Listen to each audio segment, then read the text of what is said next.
manual opening, traditional flick, a Spydie flick, or upside down Spydie flick. I know recently in my WE Knife Banter review, several of you commented on this method, the upside down Spydie flick. So I figured, let's do a how-to video for the upside down Spydie flick. Step 1, you want to make sure you're picking the right knife when you're practicing, something with a really smooth action and a light detent.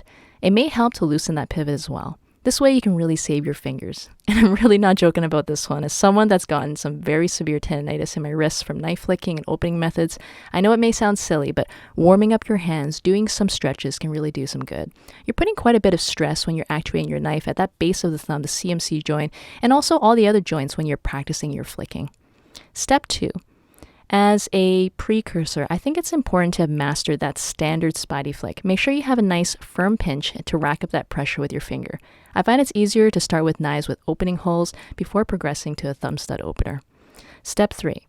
Now that you've learned the Spydie flick, it's quite similar for the upside down version. First, you need to have a nice strong pinch between your thumb and your index finger. You want to have a firm enough pinch that you would not be able to pull it out with your other hand. Afterwards, either with your middle or your ring finger, you can start practicing your flicking about 45 degrees from the thumb stud.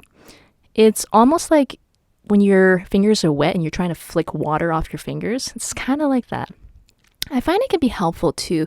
If you're holding the knife, you can actually practice pulling the knife blade out just slightly, just to get that feel from that type of proprioceptive feedback or awareness on your fingers. Just be careful, please, not to cut yourself.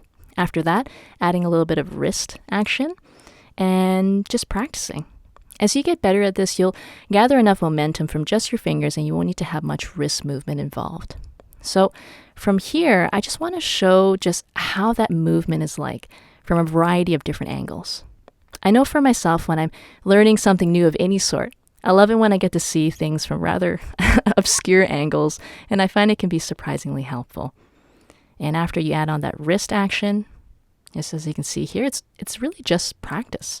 And I really want to show it from different angles, from the left hand, from the right hand, and just practicing it. So it is from just viewing it from the top, and just take your time, right? Get to know your knife quite well and just practice.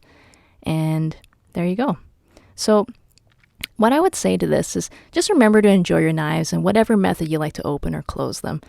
I want to say I really enjoy doing this different style of video this time, where I was really just reading at a park and I figured I'd just shoot a video. Let me know if you like this type of video and what types of things you'd like to see next. Perhaps another how-to video? Share it in the comments below. As always, thanks again for watching. Feel free to subscribe and follow me on Instagram. And until next time, take care.